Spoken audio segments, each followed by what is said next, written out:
All right. Thank you once again for those of you that have joined us to this evening. And for those of you that will be watching this later, because we are recording this for those in different time zones and across the world, thank you as well for requesting that we do record this so we can send this information on to you. As I know you are also all very excited, but just sometimes time zones make things a little bit more difficult.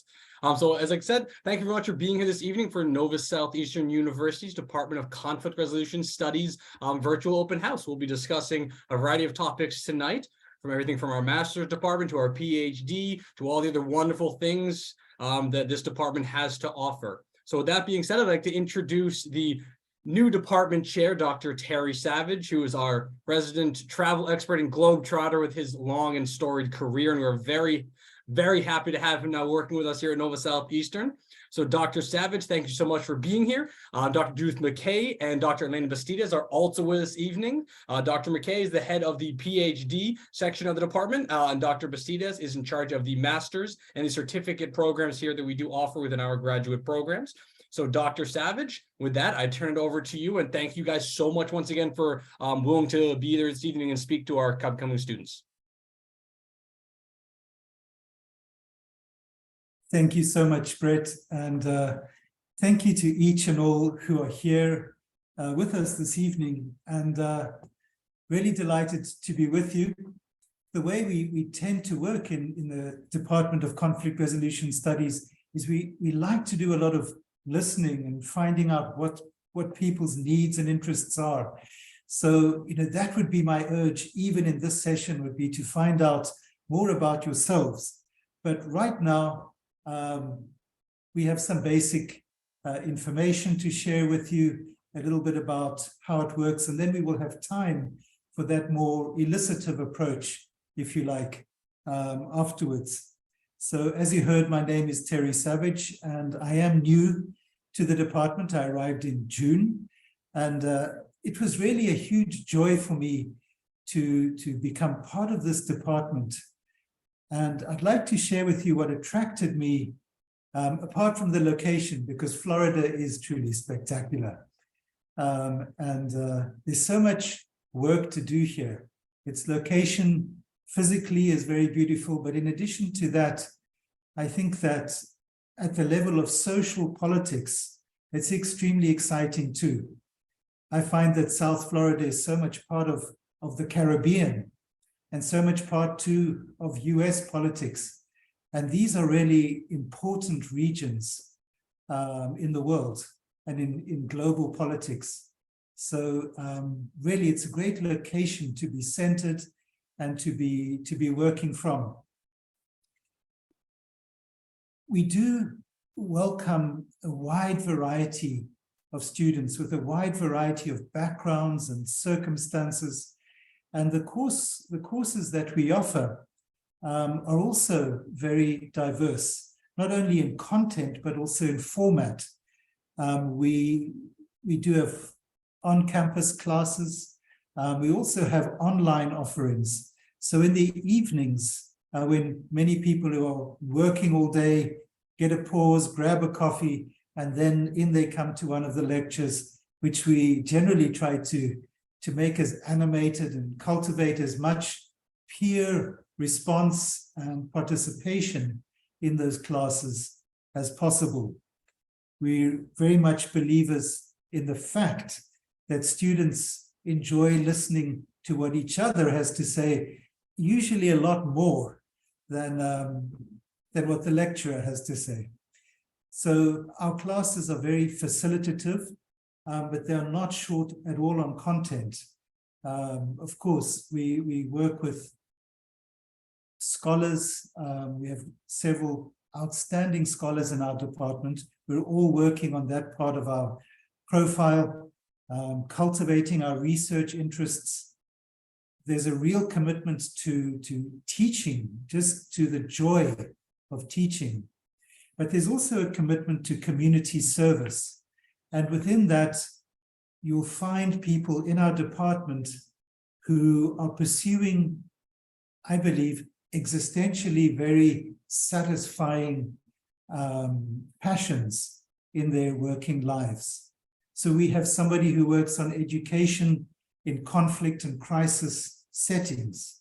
We have Dr. Bastidas, whom you'll hear from shortly, who is passionate about sustainable development. We also have people working on organizational conflict, ombuds.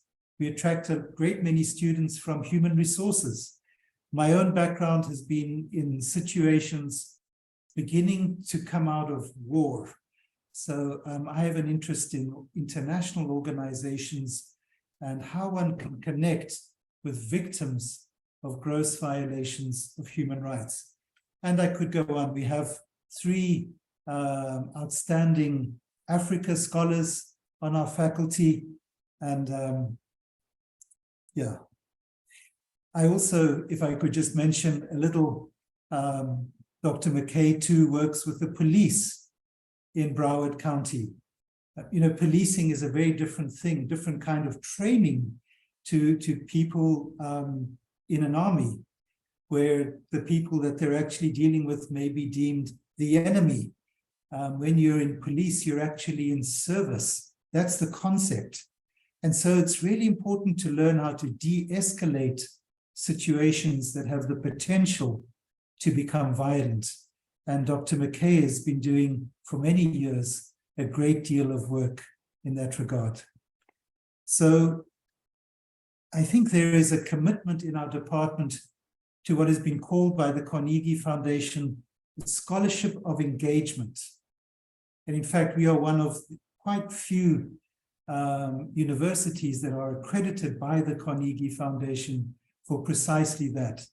So we see this interaction all the time between the research we are doing, the teaching that we are bringing, and our commitment to translating that into practice, and then taking that practice and the questions that it prompts back into the classroom, back into our research.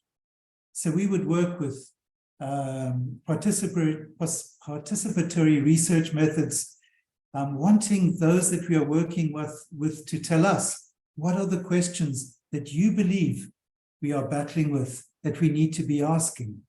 Not just going in, you know, from a kind of top-down way, but rather working alongside people with reverence and humility and openness, and using the privilege that is ours of people who love learning and who get the chance to study, to also take that into places where people may be less privileged, and to work with them, or people might have a specific career path, and we're thinking through continually, how can we support that? How can we grow non-violence in the methods that people use to manage conflicts, be it in the workplace, microaggressions, sexualized humor, that locker room banter one also finds in some office settings.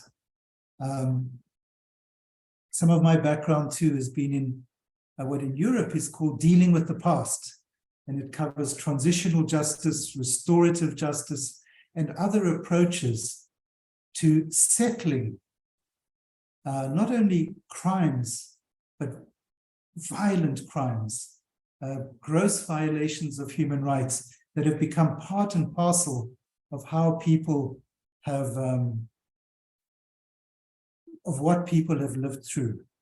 And there you see the cover of my first book, which was on Rwanda, and looking at whether reconciliation is possible in a situation where there has been large-scale ethnicized violence, so divisive. How can we possibly dare to talk about reconciliation? Well, we have to, because if we don't, maybe we don't get to survive. So you would find in our department a great deal of conviction, a great deal of interest in the interplay between practice, teaching, and learning as we teach, because we teach best that which we most need to learn, as the saying goes, and also our research passions and interest, in which we are all committed to giving a great deal of our energies. So within our department, we have this diversity, and we have a great mix among students. And we're wanting to really support students asking the question, what do I want to do, and how can conflict resolution connect with that? And if you have a project, if you have an ambition, then that's where the question could be asked, how does learning to de-escalate conflicts, how does learning to reflectively listen to people who are getting more and more hyped up, how does interest-based negotiation enable me to do my work better, stronger, more peacefully, and in ways that are more satisfying, not only for myself, but for everyone I work with? How do I lead with dignity? So these are some of the questions that continually come up as we work with those 3 points: research, teaching, and community service, meaning the practice of what we do and how those 3 speak to each other continually. Dr. McKay has been with the department for many years, and she leads our doctoral program. And Dr. Bastidas, also many years, but not quite as many, doing a huge amount of work on our master's programs, configuring that really to ensure that we are current in our preoccupations. What is the state of the field at the moment? So with that, I would like to hand over to my colleagues. As you see on the slide there, the class formats that I mentioned, we really do support the efforts of students who are working already and trying to juggle the demands of everyday working life with the idea of getting a PhD in order to do with your life this one chance what it is you really want to be doing and to be top of the field in that. We complement our online offerings and our on-campus classes with a residential institute. And the residential institute is really a time where we come together and have 4 or 5 days where we go directly to what we are picking up students' need on a practical level, be it help with the library, where are the stress points, are there career questions, and couple that with some series of lectures drawn from our classes, as well as actually just making time to have a lot of fun, because there's a lot that gets learned through fun and sharing and just being together as well in this free space we try to make during the residential institute. So with that, I'd like to hand over to my colleagues and to Brett. So thank you so much. Thank you, Dr. Savage. Maybe we can go to the previous slide. There we go. So my name is Elena Bastidas. I am the program director for the master's and the certificates in our program.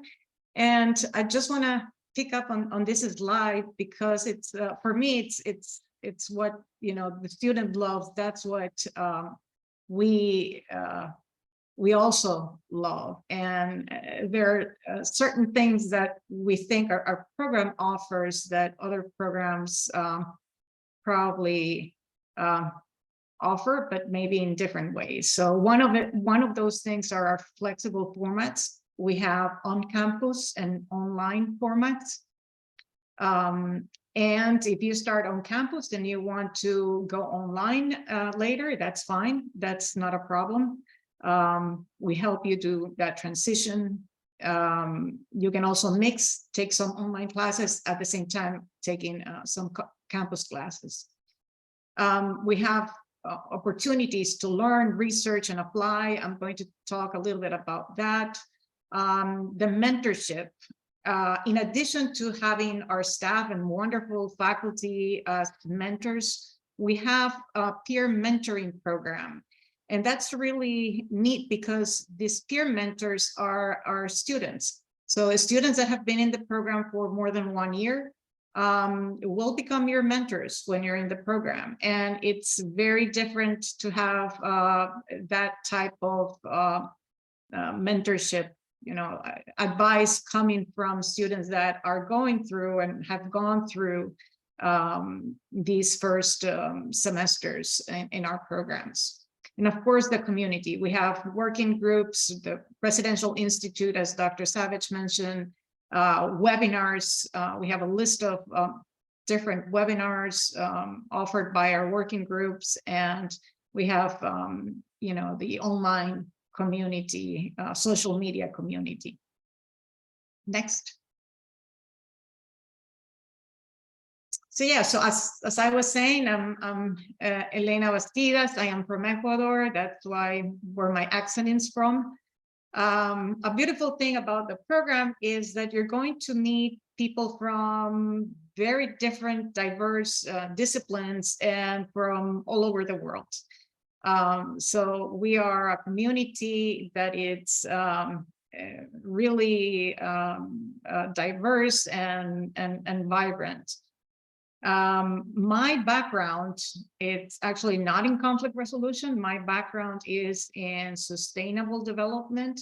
I do a lot of international projects and research, community-based conservation research in Colombia, for example, environmental conflict in Ecuador and Suriname. And in terms of the courses and the research, I teach the quantitative courses for the PhD program. I teach the research design for students in the master's program.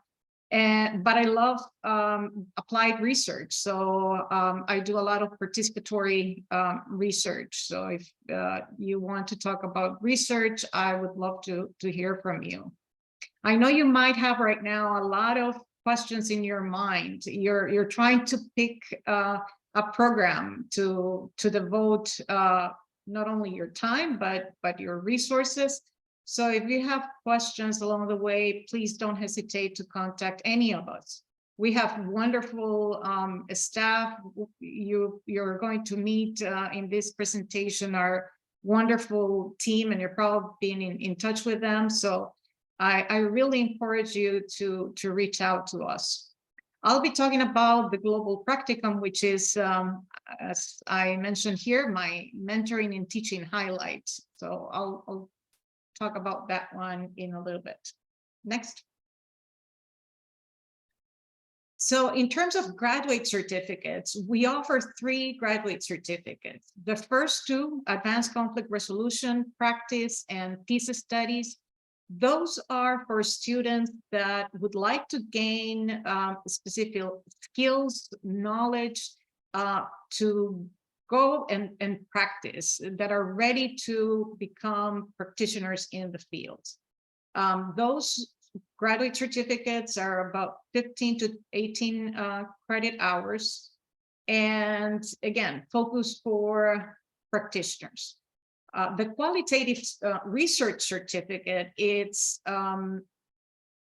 focused on providing researchers or sometimes dissertation students the tools, the research tools that they need in order to finish their dissertation or do their dissertation research, or if you are developing, in your organization, some type of research and need some specific courses on qualitative research, then that's the certificate for you. In terms of a master's program, it's a 36 credit master's program. We have 12 classes, each of them 3 credits. And we provide the knowledge in terms of theory, practice, research, and finishing with a capstone, the capstone project, which puts everything together. So in these courses, you're going to have courses of that introduces you to the field of conflict resolution, courses that introduces you to all of the skills that you would need in conflict resolution, and research design in addition to that, and that practicum, a practicum course, which is an internship course in addition to your capstone. Next. Okay, so this is the course that I love. These are some pictures from the Global Practicum, which is what you would call a study abroad, but it's not a semester long. It's just 15 days on a very specific topic, and it's a faculty-led program, faculty-led travel, and we take students to different parts of the world. Some of the students have not gone outside of the United States, and this is just a really nice experience. But even students that have traveled all over the world, when they take this course, they say that they always are amazed at how, you can feel practicing, putting in practice all of the tools, the research, the knowledge that you learn in class, and everything comes alive and it makes sense.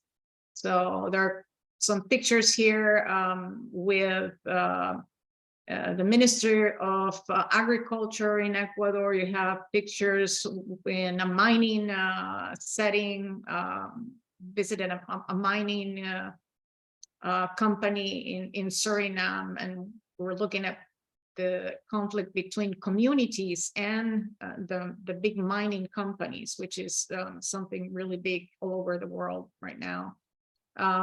Pictures in the Amazon, focusing on the conflict between people that live in these remote areas, nature, and also extractive issues. The elderly, in the picture in the center, we have Peter Kent, which is one of our students, and he was part of this group of men and elderly women talking about conflicts of immigration in north-south immigration in Ecuador. So you have a picture of the Galapagos Island and the Sierra in Ecuador. So we try to provide as much opportunities for students in the program. Next.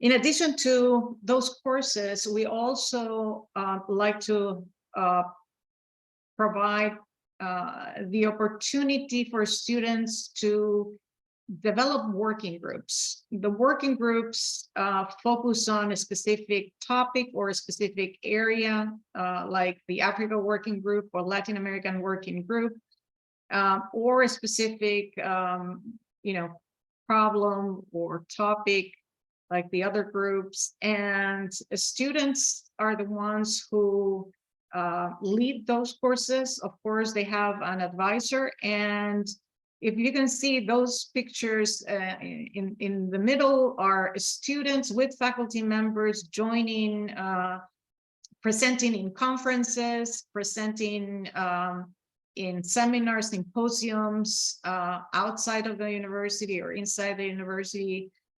We try to bring our students and provide that mentorship.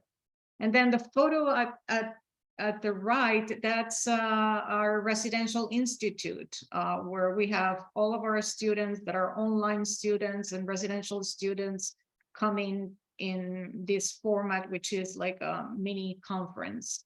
There are social activities and also, of course, guest speakers, keynote speakers, and courses. Next. And I will leave you here with Dr. Judith McKay. Thank you so much, Dr. Bastidas. It's such a pleasure to be with you all today. I am the director of the doctoral program, as Dr. Savage indicated. I have been with the program 25 years this year. So I know where all the bodies are buried.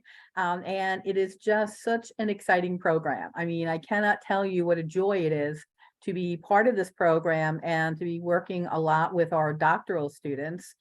And by way of background for me, in my first life, I was a high school teacher.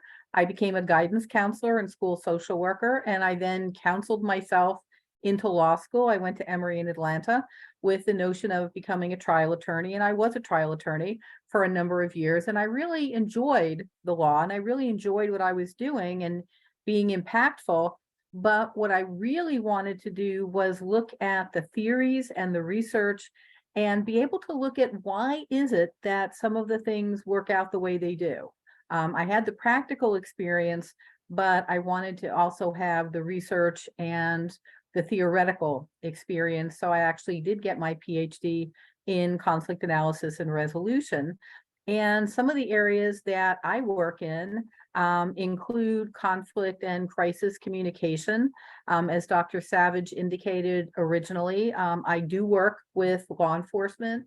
I'm on the task force for the crisis intervention teams in Broward County. And I've been doing this work for a number of years. I do a lot of other type of crisis work that involves organizations or involves in communities. I think it's so important, especially nowadays, for people to have a good understanding of why certain things may happen and what is it that we can do to prepare for some of them. And if something happens, what is it that we can do at that point? I've also worked with people in healthcare, and I've lectured in our medical college. We actually have two medical colleges now, but I've lectured in one of the medical colleges in terms of indications of family violence, domestic violence, and some other areas of violence that potential physicians can be on the lookout for. In terms of leadership, I've done work with organizations in areas such as establishing leaders. For example, a year ago in Zoom, I was training new managers and supervisors for a California organization on how to deal with difficult situations, how to deal with something that comes up, because many of these new managers were really kind of insecure about what am I going to do when there's a problem. My favorite question that I ask students all the time is what would happen if? So what would happen if this happened or that happened or the other thing happened? How would we prepare for that? How would we deal with that? And so when you deal with difficult conversations, for example, how do you prepare for that? A difficult conversation is less difficult if you know that you're about to have it, whether you're initiating it or you suspect somebody else will, and you begin to kind of reflect and think through, what could be the origins of some of this and how do I need to engage this person? I look at strategic community planning. I not only teach a course in it, but currently I'm doing some work in that area. I find that communities want usually to be better. They want to be, more proactive. They want to be more inclusive. They just don't always know how. And also they're not always on exactly the same page. So how can we help our communities to be what they would like to be, not what we think they should be, but what, we want them to be. And in fact, initially, Dr. Savage mentioned the scholarship of engagement, which is very important to us, because the scholarship of engagement basically says, yes, I would like to do research and service within the community, but not simply because it's a topic I personally and professionally am interested in, but because the community is interested in it, because a particular segment of the community may be saying, we need to learn more about X thing. And so the scholarship of engagement basically says, we at the university have certain levels of expertise on theories, on methodologies, on areas like that. But the community also has areas of expertise. We're not an expert on them. We're not an expert on their group. We're not an expert on their circumstances. And we're certainly not an expert on how they would vision and how they would see the possibilities for themselves, for their families, for their neighborhood and their community to be. And so the scholarship of engagement is very near and dear to our hearts. I do a lot of work in family conflict and violence. And in fact, I've had several Department of Justice grants to do that type of work, because you know, when you really think about it, issues may begin in the privacy of a home, but they never stay there. They always kind of leak out under the doors into the community, into the schools, into the workplace. And so increasingly, it's become clear to us that we need to be able to work with families right from the beginning and help them better be able to resolve their own interpersonal issues and conflicts so that they're better prepared as they walk out their front doors every day to deal with those types of conflicts in the environments that they engage in, be it at school or be it in the workplace. Law enforcement collaborations, I've been doing work with law enforcement for years. I'm currently not only working in Broward County, but I'm also working with a group up in South Carolina looking at implicit biases and how we can be better prepared for that, and how law enforcement can be trained with it, and how the communities can be trained as well, and to interact in, you know, in a better way. And of course, public policy, because it's really important. There are policy makers like our legislators, and we've got an election coming up. And there's also our policy shapers, the people who are trying to influence our policy makers towards ways that will be better protective of society, more inclusive of society. I'll give you a very quick example. When you think of all of the drunk driving laws, think back to MADD, Mothers Against Drunk Driving. It was a woman who lost her child to a drunk driver who got together with some other similarly situated mothers, and they started as policy shapers to influence the drunk driving laws across the United States. And so can people generate change? Yes, they can, and we're all about it. In fact, in our department, we basically say, because people and society can change. And of course, some of the courses I teach include not only mediation and the master's capstone, I also work in areas like strategic community planning, family violence, conflict coaching, and a variety of other areas. Next slide, please. Okay, so the Doctor of Philosophy in Conflict Analysis and Resolution is a 76 credit program. And basically you can see the different categories of courses. We have courses in theories, in practice, in methodologies, in basic, you know, areas like content of like, what is conflict? How do we deal with conflict? And in order to graduate, a student has to earn a minimum of 76 credits. A minimum of 12 of those credits are in dissertation. Oftentimes, and usually it's going to take a little bit longer than 12 credits in dissertation to finish. But so basically 76 is a minimum. More often than not, it's probably going to be more like 80. They also have to pass a preliminary review, which usually happens in their second or 2.5 years, depending on how many credits they're taking, which basically looks at some of their papers. It looks at, you know, how they're doing in the program, how they're feeling about the program. And are there any ways in which the program can be even more helpful to them? They also have to not only complete, but pass a qualifying examination. When you think of a doctoral program, think of 3 parts. Think that the first part, your courses. The second part is a qualifying exam, which is kind of a comprehensive exam.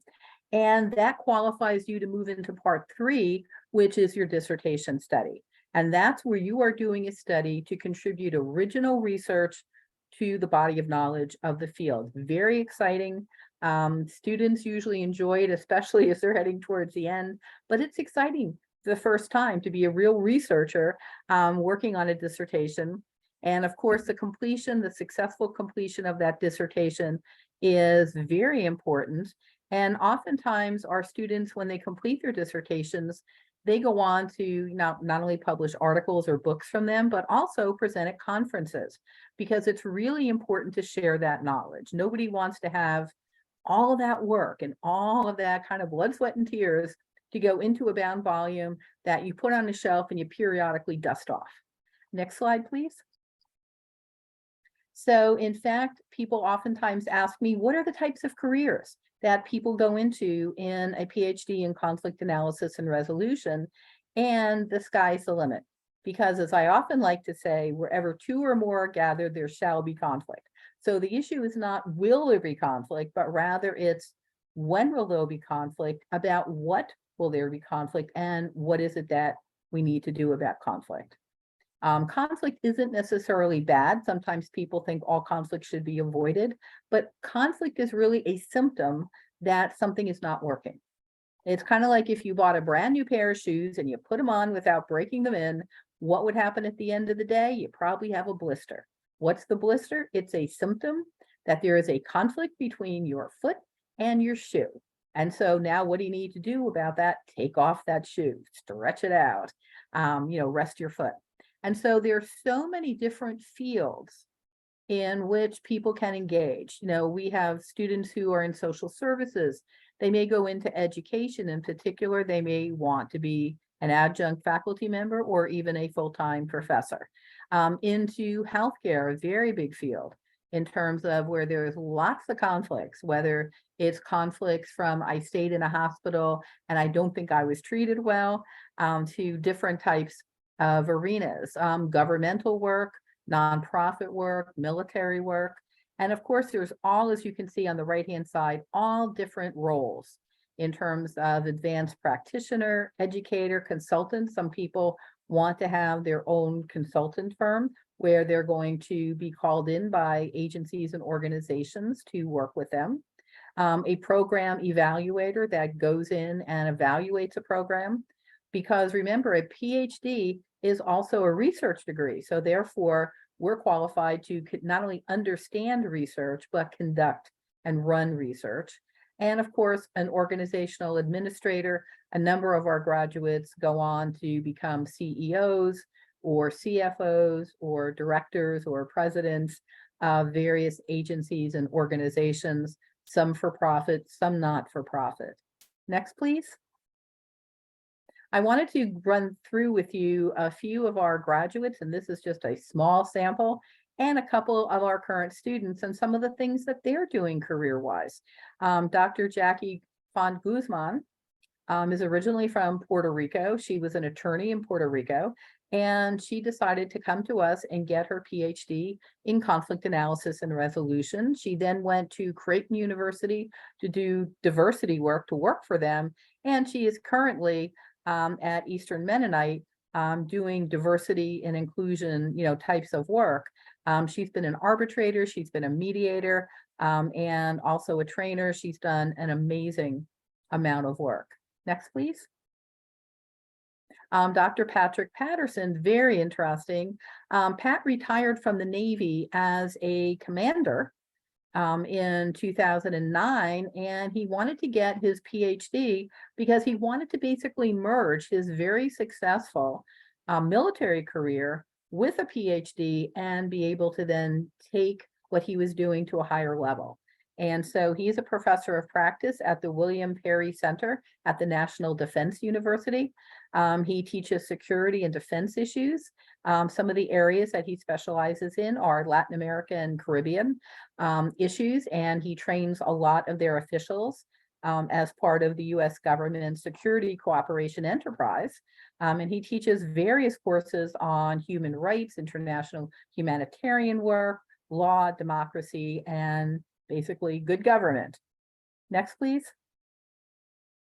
And then we have Dr. Gwen Smith, and Gwen does a lot of really fascinating work in countries like Suriname. She is the founder and chair of the Green Growth Suriname Foundation.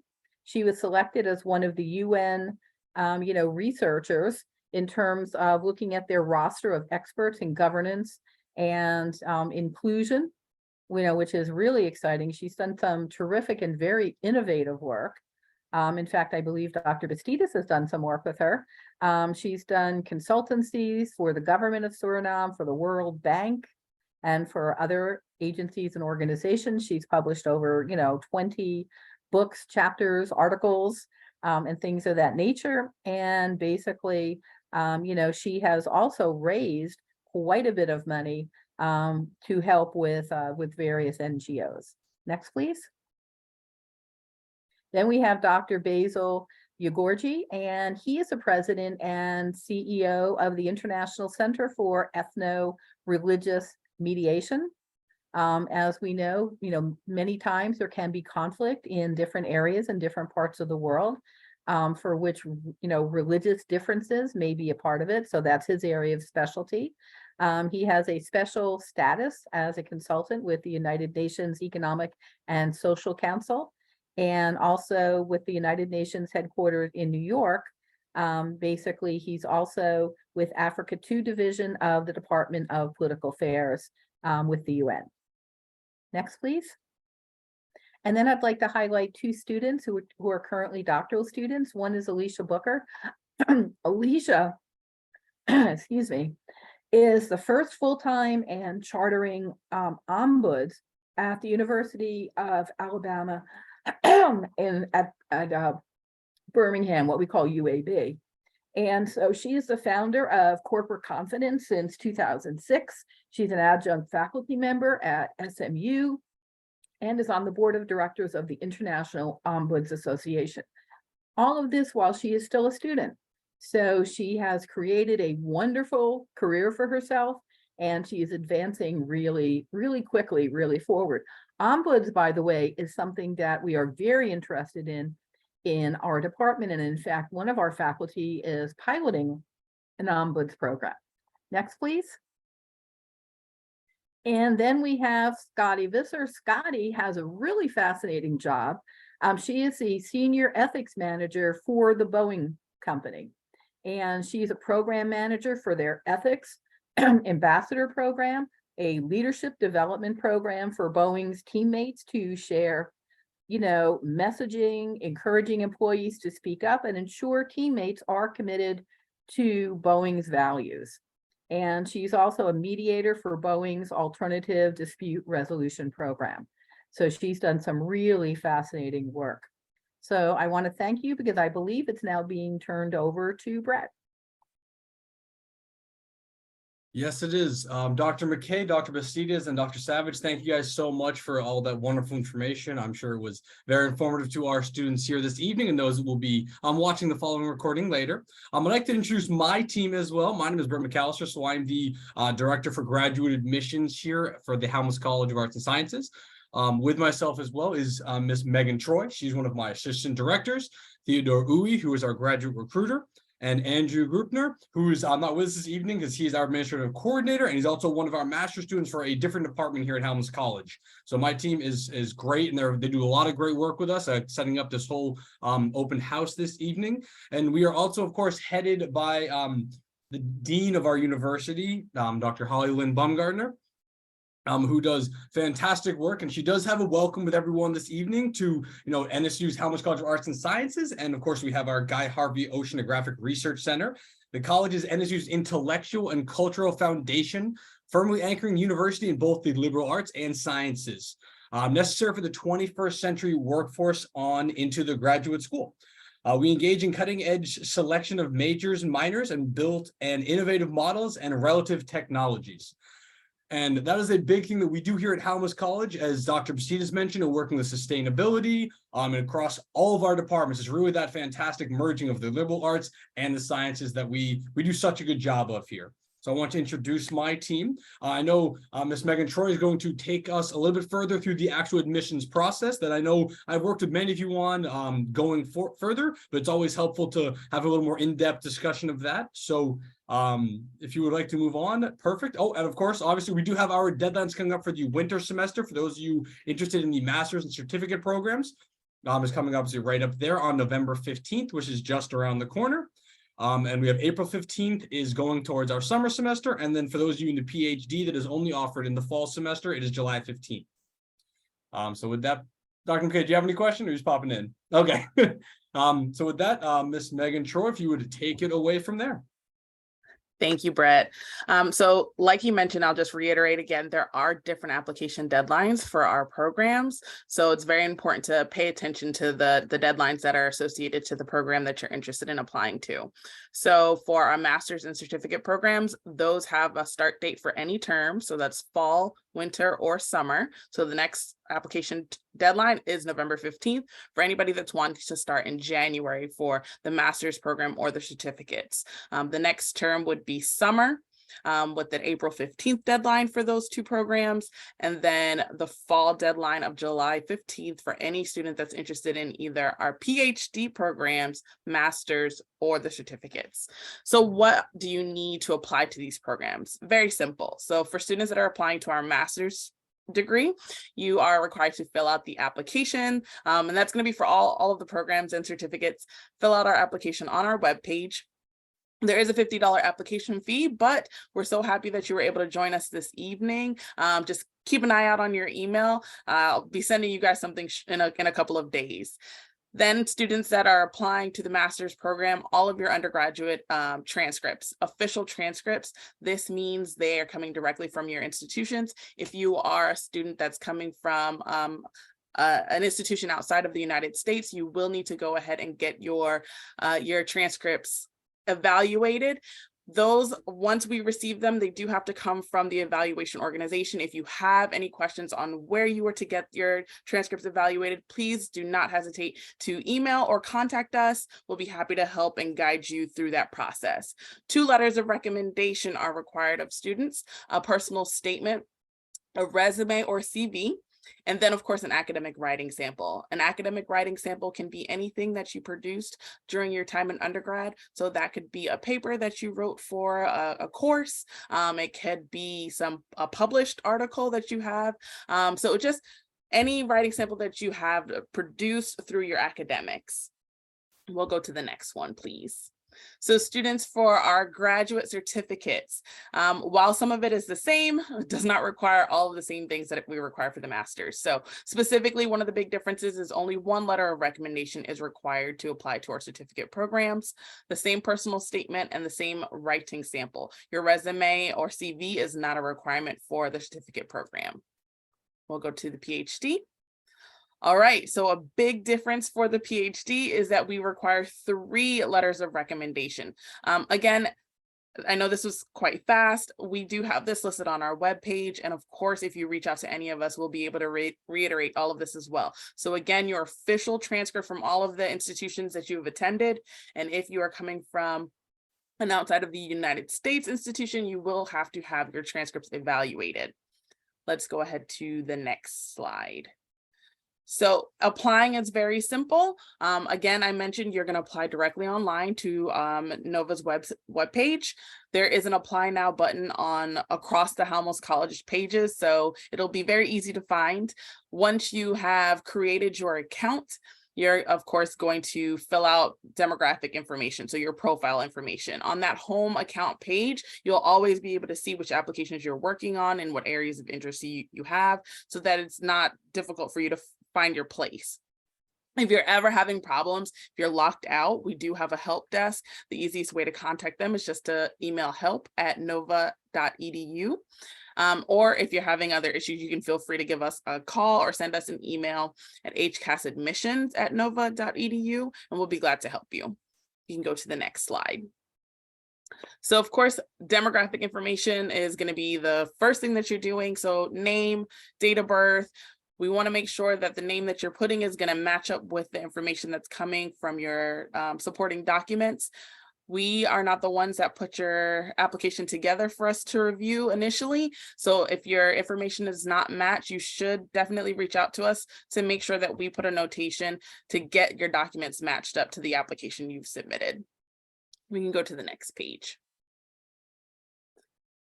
So one of the things that is most important is making sure you're picking the right academic plan. So if you're applying to the master's degree program, like I mentioned, you have any start term. So you can choose fall, you can choose winter, you can choose summer. But if you're applying to the PhD program, you're only able to choose the fall term. If you apply with the wrong term listed, we will have to change your application. So please double check before you submit that you have the correct term. If during your application process at some point you realize, okay, I am not able to attend for the semester that I'm applying for, if you've already been admitted or you're still in the process of applying, you can always contact us. We are able to defer an application up to 1 academic year. So for students in the master's degree program, that means if you're applying for winter 2023, but you're unable to make that semester, we're able to defer your application anytime between summer 2023 to winter of 2024. If you're applying to the PhD program, that means if you're applying for fall 2023 and you're unable to make that term, we can have you evaluated for fall 2024. All right, we'll go to the next slide. It's very important that you do include all of the institutions that you have attended. We will figure it out if you have not. So if you are applying and let's say you left under high school and decided to go to a community college, and then after community college, you went onto a four-year institution. If you only send us the transcript for your four-year institution, because it's listed on your transcript that you went to, let's say, Broward College prior to going there, we will request your Broward College transcript. This is important because while some of your schools might put all of your credits onto your new transcript, it doesn't always mean that they transferred it over credit to credit. So we want to be able to see the full story. So we're asking that you submit all of the transcripts from every institution that you've attended. And again, I reiterate, students that went to institutions outside of the United States, you will have to get your transcripts evaluated. And you can reach out to us and I'll let you know which services you can utilize in order to do that. We can go to the next one. All right, so after you have submitted your application, there is a page where it allows you to then upload additional information. There's also an opportunity there for you to send your recommendation forms to the people that you would like to submit letters of recommendation for you. I always tell students to double check with that person. Once the email is sent, sometimes it might end up in their junk drive. So usually 20 to 48 hours after you submitted their name and email address, reach out to them and say, hey, I just finished my application for NSU and I listed you as my recommender.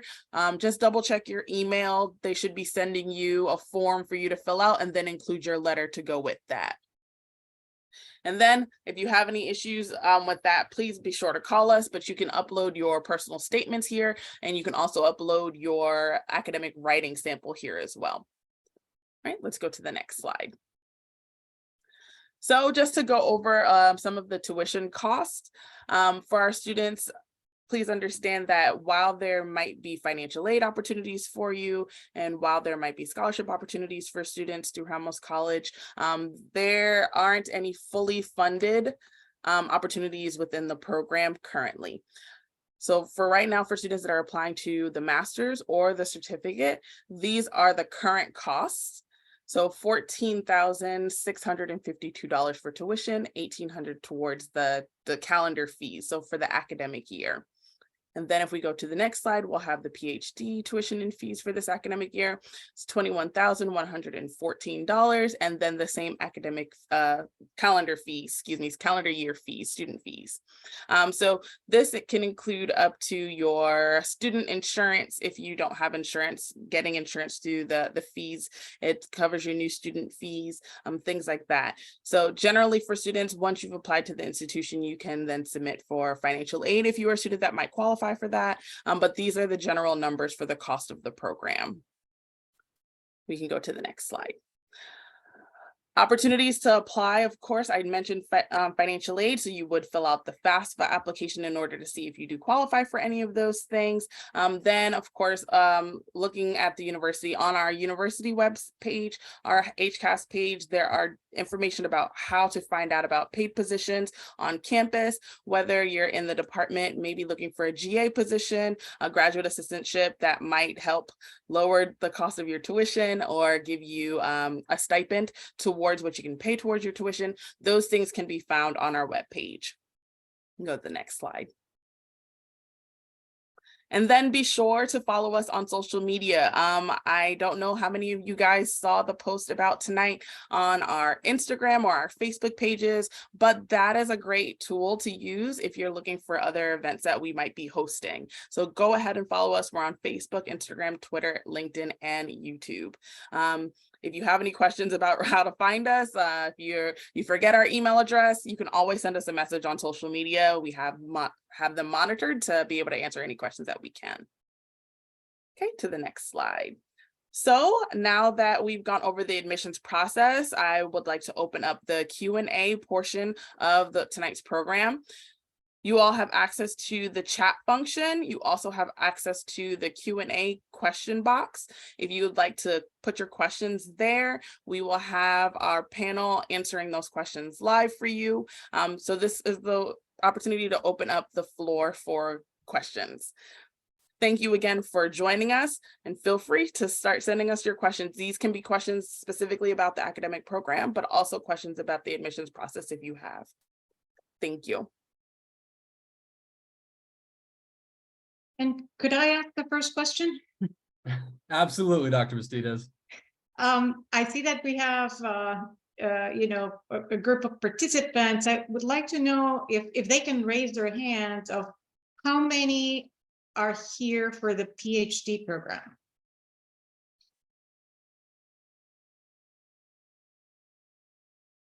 All of those are for PhD program, six for the PhD program. And then when have three of those three left for the master's program.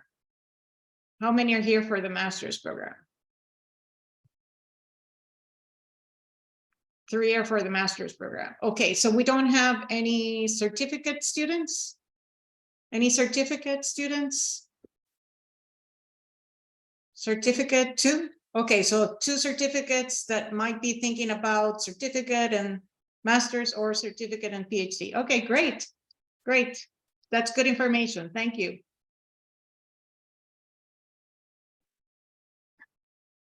And I would love to say something, and that is, and in particular for the doctoral program, but most likely, and Dr. Bastidas can address it for the master's program. But when we mention 3 letters of recommendation, please make those recommendations count for you. And by that, I mean recommendations that are really going to assist the admissions committee, which is made up of several of our faculty, to decide whether or not we should accept you or not accept you. And so a really good letter of recommendation, first of all, you should have at least 1 academic reference. I mean, preferably more, but I understand that some people are out of school for a while. You may have kind of lost touch with a few of your former faculty, but you want to make sure that the recommendation is really going to be helpful. A recommendation that basically says, I've known so-and-so all their life and they're a really nice person, doesn't really help us, because it doesn't tell us, are you a good candidate to be successful in a doctoral program, which is really what we're looking for. You know, we want to accept people that we believe will be successful in our program. Just like we would hope that you would only want to come into a program knowing that there is some confidence that you have the potential to be a good doctoral student. So I just wanted to add that, because sometimes we get asked that question, and sometimes we have to go back to the student, you know, the applicant, and say, we need another letter, because none of your letters are really very helpful for us. So I just wanted to add that. I think Chuck had a question.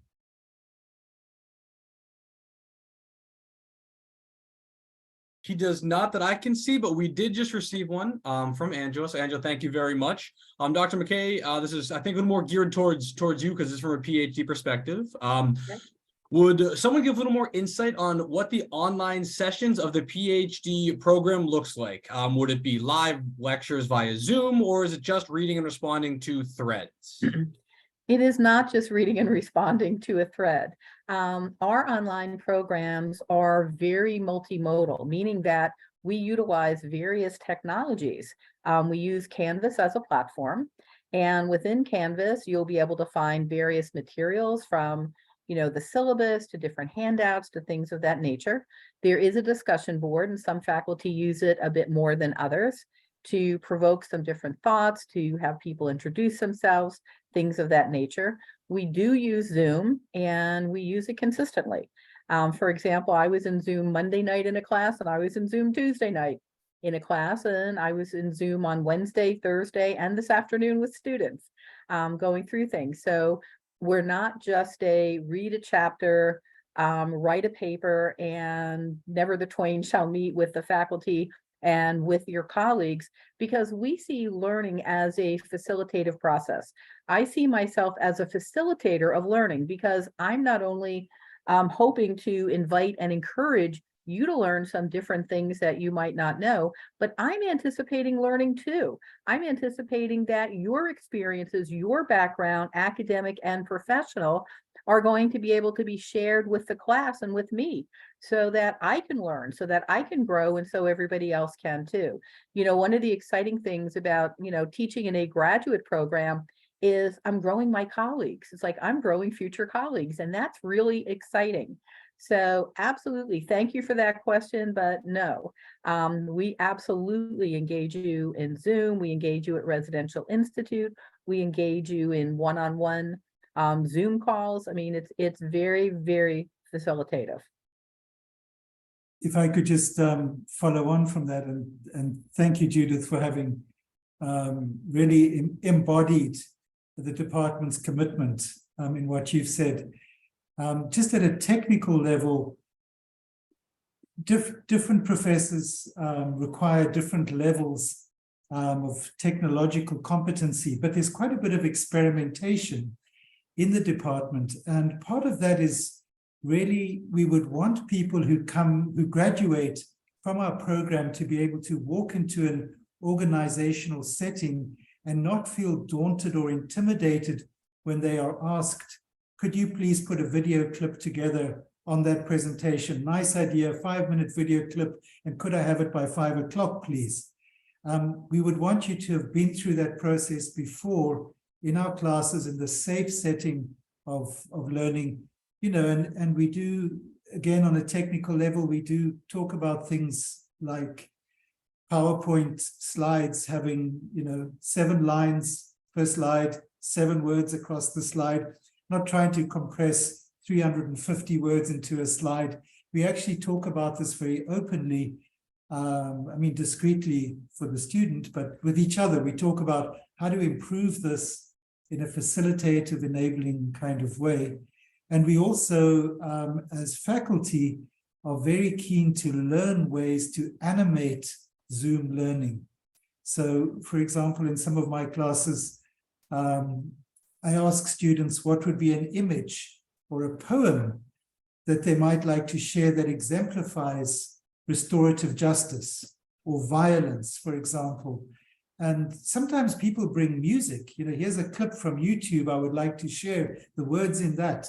The Clash from the 1980s, Spanish bombs, about the bombing of Guernica. You know, people find stuff. And it's our responsibility in the learning setting to learn how to make the Zoom sessions as real and interactive as possible. Awesome. We do have another couple more questions, obviously. From the PhD perspective, if you have different background in degree, like they have done from management sciences, can they still enroll for this subject? And also, if possible, could we get a template for references if possible? I'll answer the template from the references standpoint. We do not give out a template from a references standpoint. That's something that, you know, you will work with whoever you do request to have a reference, because that's kind of part of the process. You know, we really want somebody that knows you well and can talk all about you from the professional reference standpoint and from the academic reference standpoint. So we do not, from an admissions team, supply you with a blanket template, because I don't know if that's necessarily fair for kind of the process. Otherwise, you would, you know, the person would tailor it to what they think we want, as opposed to really giving us insight into, you know, who you are as a potential student for our program. And from the application process, you know, one of the things that's so fascinating about conflict resolution is it goes across all spectrums, all disciplines, all aspects, because, you know, think about it, wherever 2 or more are gathered, there shall be conflict. And so therefore, different backgrounds academically and professionally are welcome. I mean, we've had students apply into our program who have been everything from art teachers, social scientists, hard scientists, accountants, MBAs, all kinds of backgrounds that are just fascinating, because you know what, everybody's background, their professional experience or life experience merged with their academic experience leads to some fascinating perspectives on things. And so don't hesitate to apply because we're a social science program and you're thinking, I don't have a social science background.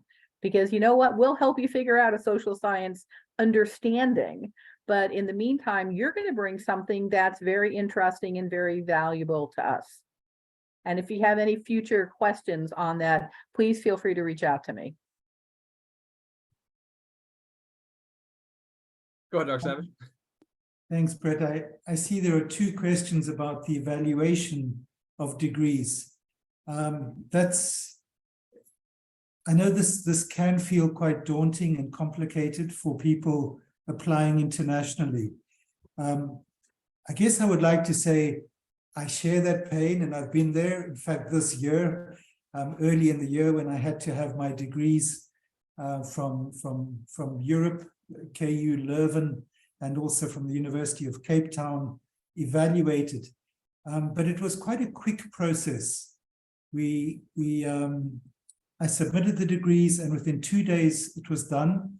There was a payment at the time, I think, of $80. And but once that was done, there was no question about my degrees beforehand, whether they matched up and so on. So yeah, so it does cost a bit, but it's also something that once it's done, you're in the clear in the United States. Nobody can ever question you on, well, what kind of university was that? Well, it's clear. You've actually had everything evaluated. And one website, Park Evaluations, I think it was called, Park. And done fairly easily. Awesome. Thank you, Dr. Savage, for answering that as well. We do have another question as well. I'm going to apply for the PhD program, and I would like to know if I can send my transcripts and diplomas translated and certified by Education USA. As long as Education USA we need to be required either by a WES or a NACIS approved company. NACIS is more of a conglomerate type group that has a variety of companies that are under them. As long as Education USA, which I believe is a company, based on the kind of way you phrase that, is a part of NACIS, it is totally fine. That'll count for us because it falls under that education. So once that happens though, that organization needs to send it to us. Unfortunately, if we receive it from a student, not either the university from an American transcript or one of those approved international transcript evaluators, it will be marked as unofficial, and we are not able to use that for the transcript. And unfortunately, I know we have that question a lot from international students. That is not an NSU policy. That is a policy across our country, and that is something that we are kind of forced to do. We don't really have any control over that, guys. So I do apologize for that. I know, as Dr. Savage just mentioned, it's time consuming and it can seem daunting and stressful, but I promise you it is definitely worth it. Because as you mentioned, once they've done it that one time, you can then have them send that repeatedly to different varying universities as needed. So it's not a one and then you have to keep paying for it. It is a one and done by these companies for a lifetime status. So yeah, and once you've got through our program and you're applying to great jobs and new positions elsewhere, it's done already. So you really enter a new chapter. And Natasha, I can answer this one for you real quick. Upon completing the actual application, this is actually probably good for all of you guys to know as well. We do collect all the documents that you guys have sent us over the time. I evaluate them myself, or another member of my team does. Once we evaluated them, made sure that everything is in line, we do then submit them to the department. Now, the department is very busy right now as school year has just gotten started. So usually when I do get them over to them, it usually takes about 10 to 14 business days. So if you have submitted them, Tasha, I'm going through all the applications. I will be getting it over to the department as soon as I can. And then I will let you know once I do send it over to them. I will let you know, Natasha, as soon as I send it over and kind of start that timer so you can, start thinking about when you'll get, your decision letter. And I know we do ask that. You will receive a decision letter from either myself or another team member that comes across as an email, a more official one that Dr. Savage and I have worked on since he's now the new chair. So I had to make a couple new tweaks for him. But you will get those, usually, like I said, about 10 to 14 days upon my submission or one of my team member submission to the conflict department. Another question specifically for Dr. McKay, from Angela again. I heard your excitement regarding the Ohms blood profession. Do you foresee the implementation of coursework on the Ohms blood profession in the program? And if so, when do you see that potentially happening? I definitely see that potentially happening, particularly since right now in the department, one of our faculty is serving as a pilot ombuds for the college. And so I definitely see that happening because as I pointed out, Alicia, one of our current students, is an ombud. Several of our alums are ombuds. And increasingly organizations are looking at ombuds as a way to deal with conflict before it bubbles up and becomes too big. And so it's an opportunity. It's, as you know about being an ombuds, it's a confidential process where an employee is able to go and interact with the ombuds in whatever modality they're using. It could be Zoom, it could be in person, whatever, by the phone. And they're able to run a situation past them. They're able to get some guidance on it. They're able to really kind of think it through with a professional person who understands. That person does not go back to your boss and say, oh, so-and-so contacted me about this particular issue, and this is exactly what they said. No. That doesn't happen. And so, yes, I do anticipate that ombuds is going to become more reflective in our curriculum. And in fact, we're undergoing a PhD curriculum review currently. So thank you for your question. And so, I'm sorry, Judith, you said everything, but if I could just jump in on a couple of things too. Again, sorry. Just to say to Angela, we, as Dr. McKay has said, we have a lot going on in this. In our last residential institute, we had a session devoted to the ombuds concept in order to present it to faculty and students so that people can begin to get more fluent in this idea of of an office that works impartially, independently, confidentially. And so this was really crucial.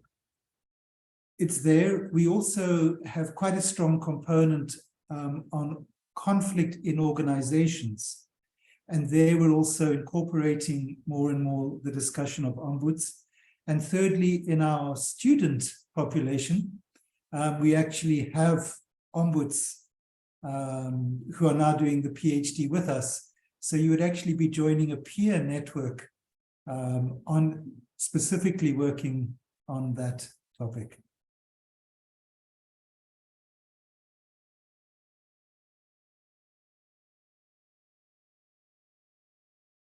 I don't know if we've actually answered all questions. Sorry, I'm a conflict resolution practitioner. Can I just check in if the answers and responses we've given have actually answered what you were asking? So just to let you know, Dr. Savage and our panel as well, I have been answering them typing as well, because there are some questions that were just admissions ones. So there are many more questions than you guys have answered. I've just been typing at the same time because some of them were pretty quick admission style questions. So you are correct, Dr. Savage. You have not answered every question that's come through because we've had great questions this evening.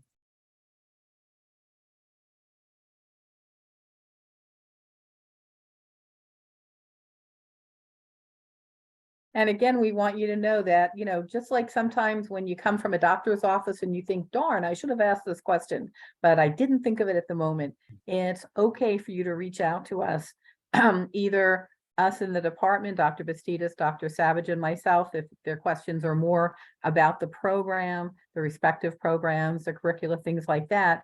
And if it's more about admissions, to Brett and his team, because we're always happy to interact with you, answer questions, bounce things around, bounce ideas around. And so please feel free. Also, if you would like to hear from current students, you can contact us and we can also put you in touch with our students. We have wonderful students and they would be glad to talk to you about the program. And we know that it's going to be a different perspective. So, you can contact us. I believe Brett will send our contact information. And feel free, if it's certificate masters, you can contact me or Judith if it's PhD. And, you know, we'll ask one of our students to contact you. Absolutely. And we have had many students in the past have reached out and spoken to all of our faculty members. And I know there are some of you out there that have, done your research and know of the great publishing and works that these faculty members you just spoke to this evening have done, and you've reached out to them. That's something I do encourage you to continue to do. It is a little bit easier if you do reach out to my team first, because again, they are so busy with teaching and everything else that they do for the university that I'm a little bit easier to get in contact with a lot of times because, like I said, how busy they are. So I know we are getting a little bit over the time, and I know people are busy with teaching and everything else this evening. Oh, awesome. Well, Angela, thank you for letting us know that one of our fantastic alumni has referred you to us. That is great to hear. So if there are no further questions, if you do think of them later, reach out to myself and I will pass them on to our department chairs if I cannot answer them. And thank you, all of you that came this evening. Thank you so much to our wonderful presenters from the department. You guys have been fantastic as always. I really appreciate it. And have a wonderful evening. And for those of you who are viewing this later from across the country and across the world, I hope this was as educational and helpful for you guys. And we look forward to, getting you guys started here at NSU. So thank you so much for being here. Have a great evening. Thank you. And to putting some faces to the names behind the questions. Really looking forward to actually meeting each and all. Thank you. Absolutely. We appreciate you taking the time. As the airlines like to say, we know you had a choice. Thank you for flying with us this evening. And thank you so much, Brett, and your team. You're great. Mm-hmm. Yeah. Thanks all.